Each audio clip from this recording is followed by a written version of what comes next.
Yo, what is going on everybody? XpertGamer here, bringing you guys my review on Dragon Ball Super episode 20 titled Jaco's Warning, Frieza and 1000 soldiers are fast approaching.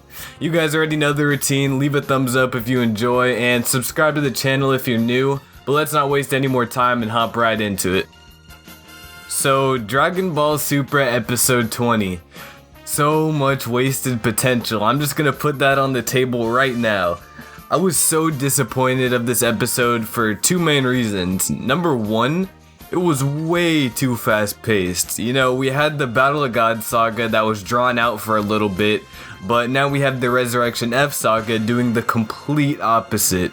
So the episode starts off in Frieza's spaceship and he is immediately talking about seeking revenge on the two Saiyans that killed him, them being Trunks and Goku obviously. And Sorbet just straight up tells him that Goku had just gotten too strong. He also mentions, which is really cool, that Goku beat Majin Buu, and Frieza's like, my dad told me that I should always try to stay away from Beerus and Majin Buu. So he's just basically thinking that that's crazy how Goku got to be that strong, but this is the point when he realizes that he has hidden potential, and he can bring out that hidden potential by training for 4 months. And back to what I was talking about, saying this episode being wasted potential. What do we get? A fucking 4-month time skip, like 10 minutes into the episode. 4 months later. And I was just sitting here like, no screen time of Frieza's training at all? Like, what is this?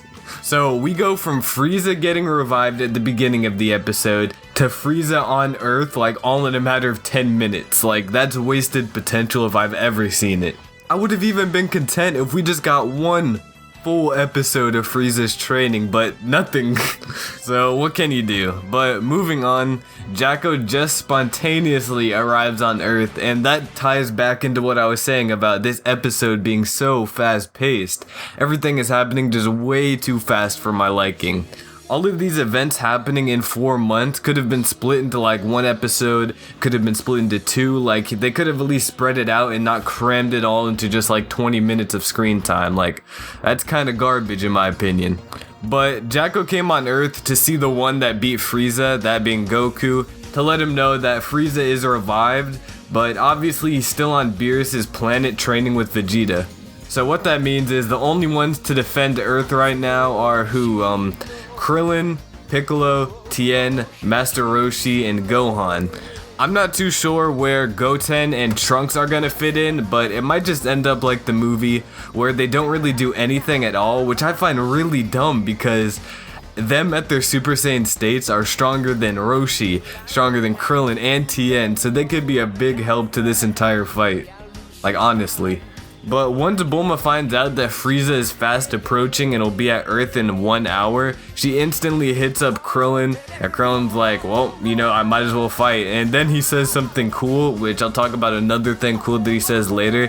He says like that he's not gonna die to the same person twice, so he gears up, gets his head shaved, and he's out.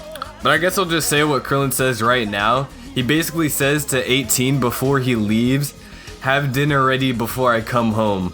And that might seem random, but he's basically saying that he's not gonna die anymore and he'll be home the same time as usual, like when he gets home from work. Like, he's gonna be home, not dying at all. I just thought that was really cool for some reason.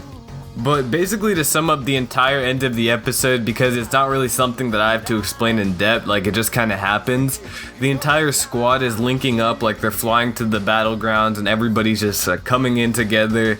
You have Piccolo, Tien, Gohan, Roshi, and then one more, I think.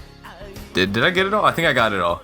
Krillin, Tien, Gohan, Piccolo, and Master... Yeah, that's all of them. So they're all flying to the battlegrounds, and that's pretty much it. They arrive there, and Frieza just says, like, it's time to begin my revenge. So, my opinion on this still holds. It was wasted potential to me, but the only way that they can make up for it is by having some heat in the next couple episodes. I'm talking, I want the fight to be perfect. I want the build up to the fight to be perfect. I just want all of that because this episode is really disappointing. It was a letdown, but let me know what you guys thought about this one. Maybe you guys have completely different views on it than I do. So that's it. Leave a thumbs up if you enjoyed. Subscribe to the channel if you're new and would like to see more Dragon Ball Z or Pokemon content. I'm XpertGamer. Peace out, everybody.